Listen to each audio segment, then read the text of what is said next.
All right, former BOSASA Chief Operations Officer Angelo Agrizzi testified for a second day before the Zondo Commission of Inquiry into state capture, where he's revealed the extent of corruption at their facility and management company.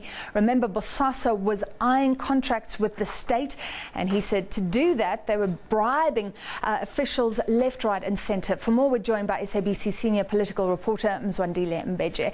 Mzwai, what a dramatic day. So actually, proceedings adjourned over safety concerns. Let's start there in this claim that he saw someone a possible threat.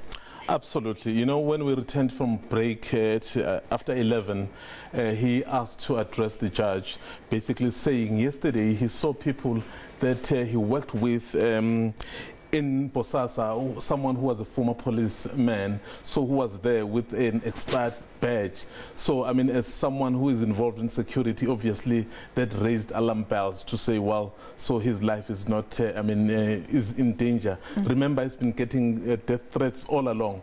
So when we went for lunch break, and then we were surprised when it took an hour before we resumed proceedings. And then after that, at 3 o'clock, and then the judge walked in to say, well, there are security situations that needed to be attended to, and then the proceedings would be adjourned so that everyone would be comfortable. Remember, he's already been getting a lot of death threats given the kind of evidence that he's been giving. The Commission has now released a statement saying he will continue his testimony. So are they obliged to look after the safety of anyone who testifies? Absolutely. They make sure that every witness must be protected. I mean, never mind that he's also got his own personal security. I mean, when he walked in yesterday, first it was, we were never even told that he was coming because it was a closely guarded secret. But when he walked in, there was a lot of security around him. And of course, with the commission now feeling that someone may want to do harm in those premises, so it's also obliged to take extra care to make sure that the witness is safe. And that will also send a message to other people who would want to come to the commission, because can you imagine you want to go to the commission but then your life is in danger, so no one will be encouraged to go there. So the commission has a responsibility to secure those people. Okay, so the commission not saying it, but they say he will testify again tomorrow, so presumably extra security measures are in place. Now the video for people who have just seen it in our introduction, we showed a portion there. Explain what he says is happening. So basically, the kind of evidence that Mr. Agrizzi is giving is that at BOSASA they were involved in the bribery, in the illegal activities to make sure that they secure contracts as BOSASA.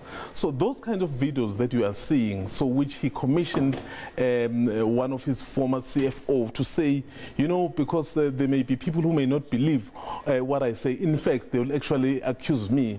So then he took those videos. You know, they keep millions and millions of monies.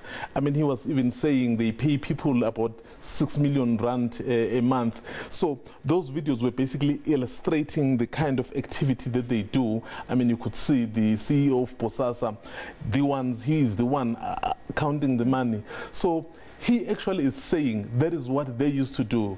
As he implicates a number of people, he also implicates himself. He says, this is the kind of the job we're doing. It was quite amazing. He could even tell us from a distance that, okay, this must be about 900,000, because he says, I know how we used to put it together and package it. So nothing is powerful, some would say, as when crooks are dishing dirt on other crooks. No wonder he feels that his life is threatened. He says that he's going to name about 38 people. Very quickly, who's been implicated thus far by Agrizzi? Well, there is a few names that really have come up, but perhaps the name that is of interest perhaps to other people is that of Mieni, when he said at Sheraton, so there is video evidence where Ms. Mieni was giving confidential NPA documents to someone else. So, and of course, he's been speaking about Mr. Kumede and other people perhaps that may not be very well known.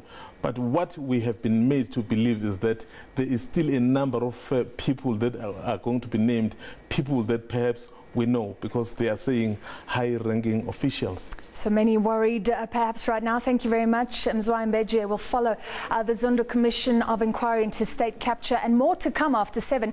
We'll be speaking to Editor-in-Chief at News 24, Angelo Agrizzi, who has been following the BOSASA issue for years and years.